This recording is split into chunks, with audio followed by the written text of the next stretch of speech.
Morning বন্ধুরা, সকালে সবাইকে আশা করছি সবাই ভালো আছে। দেখো এই যে কচুটা, অনেকগুলো কচু হচ্ছে মানে তোমাদের দাদাভাইয়ের বন্ধুর দোকান মানে বাড়ির থেকে দিয়ে গেছে। তো এই যে কচুটা দিয়ে আজকে বড়া শেয়ার করবো। তো মা এটাকে হচ্ছে কচুটাকে বানিয়েই ফেলেছে, তো এখন বানাচ্ছে, কিন্তু অনেকগুলো না এখনও কচু বাকি আছে। দেখো, হ্যাঁ দেখো কাটিয়েছি। তো আগে প্রথমে সুন্দর করে ছুলে নিতে হবে। তো কচুটা কিন্তু বেশ সুন্দর আর কি।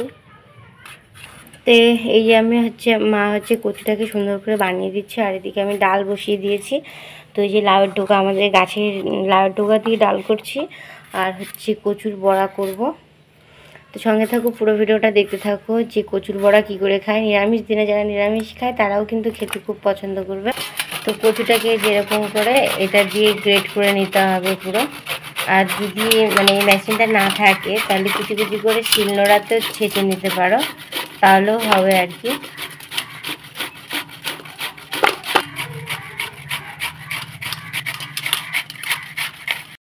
আমার পুরো গ্রেট করা হয়ে গেছে। তো এখন এটাকে একটু লবণ দিয়ে ভালো করে মেখে নেব আমি।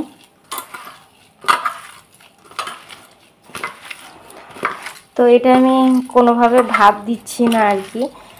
তো তোমরা যদি চাও একটুখানি ভাপ দিয়ে নিতে পারো। তো আমি ভাপ দিচ্ছি না, এরকম করে চিপে যে জলটা বেরোবে ওই জলটাকে আমি ফেলে দেবো। হালকা এই যে বেরোবে, দেখো।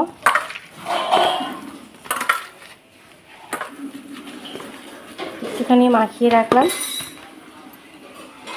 তো এই দেখো, আমি চিপে কচুটাকে সাইড করে রেখেছি, আর এরকম এই জলটাকে বের করে নেব। আর কড়াইটা এখানে দিয়ে দিয়েছি। কড়াইতে এখন তেল দিয়ে দেবো। যাদের নিরামিষ খেতে খেতে একঘেয়েমও ভালো লাগে না, তারা কিন্তু কচুর এই রেসিপিটা চটজলদি এই পকোড়াটা বানিয়ে নিতে পারো, খেতে কিন্তু বেশ লাগবে। তো চাইলে আরও ডোবা তেলেও ভাজতে পারো। তো আমি এরকমই তেলের পরিমাণ দিয়ে দিচ্ছি। এখন এটা একটু মিনিট 5 বেরিয়ে গেলেই তারপরে আমি বড়াগুলো ভালো করে মেখে নিয়ে তারপরে ছাড়বো। তো জলটাকে আমি বেসিনের মধ্যে ফেলে দিচ্ছি, যে জলটা বেরিয়েছিল। এই দেখো, ফেলে এখন এটাকে ভালোভাবে আমি এটাকে মেখে নেব। তো এই যে চালের গুঁড়ো দিয়ে দিচ্ছি আমি, প্রায় 1 প্লেটের মতন চালের গুঁড়ো লাগবে। তার একটু পরিমাণ আমি লবণ দিয়ে দিচ্ছি লঙ্কা কুচি, দিয়ে দেব হলুদ গুঁড়ো। তোমরা যদি ইসে পছন্দ করো লঙ্কার গুঁড়ো অবশ্যই দিতে পারো। দিয়ে দিচ্ছি কালো জিরে। তো এখন আমি ভালোভাবে মেখে নিচ্ছি।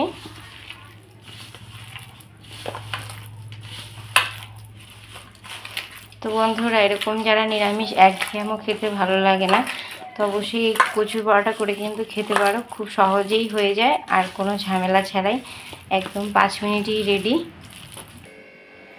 তো পুরো সুন্দর মাখা হয়ে গেছে, এখন ছেড়ে দেবো। তেলটাও আমার গরম হয়ে গেছে।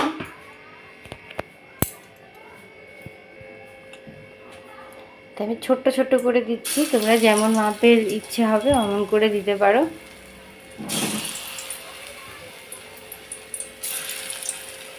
ছোট ছোট করে দিলে কি হবে আর কি, বেশি মচমচা হবে আর খেতে বেশি ভালো লাগবে। তো বন্ধুরা, এরকম খুব সহজ রেসিপিগুলো দেখার জন্য আমার চ্যানেলটাই কিন্তু সাবস্ক্রাইব করতে ভুলো না। আর ভিডিওটা যদি ভালো লাগে অবশ্যই লাইক শেয়ার কমেন্ট করতে ভুলো না।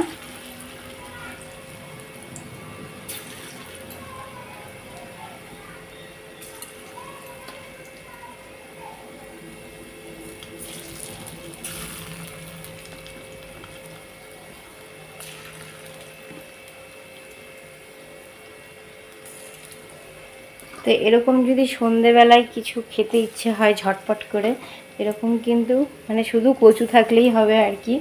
তো ঝটপট বানিয়ে নিতে পারবে, কেউ কিন্তু বুঝতেই পারবে না যে এটা কী খাওয়াচ্ছে। তো বন্ধুরা, যারা মচমচে বড়া আর পকোড়া যেটাই ভাজো না কেন পছন্দ করো, তারা যদি খুব মুচমুচে খেতে চাও, তো একটু প্রথম দিকে কিন্তু কী করবে, এটাকে একটু গ্যাসটাকে হালকা করে কমিয়ে দেবে। আর পরের দিকে যখন দেখবে একটা পাশ হয়ে আসছে, তখন একটু গ্যাসটা বাড়িয়ে দেবে। তারপরে আবারও সেই উল্টে দিয়ে ছোট্ট করে আবারও সেই কমিয়ে দেবে। তো এই দেখো, আমি ওরকম সেম ওরকম করেই ভাজছি।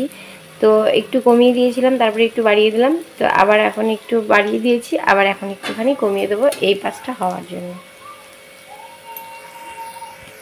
তো বন্ধুরা, যারা আমার ভিডিওগুলো পছন্দ করো না অবশ্যই কমেন্ট করে জানিও, তাহলে আমি সত্যি আর ভিডিও দেব না।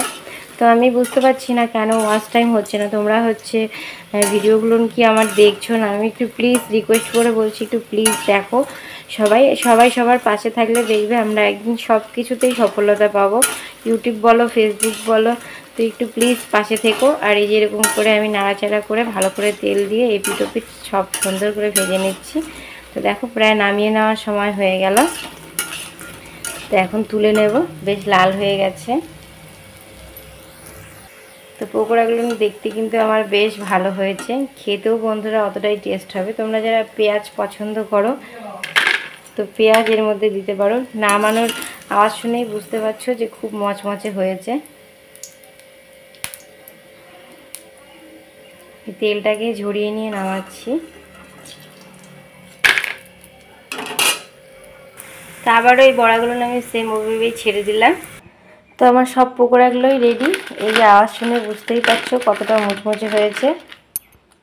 তো ভিডিওটা ভালো লাগলে অবশ্যই লাইক শেয়ার কমেন্ট করতে ভুলবে না, আর চ্যানেলটা সাবস্ক্রাইব করতে ভুলবে না। আর সবাই পাশে থেকো।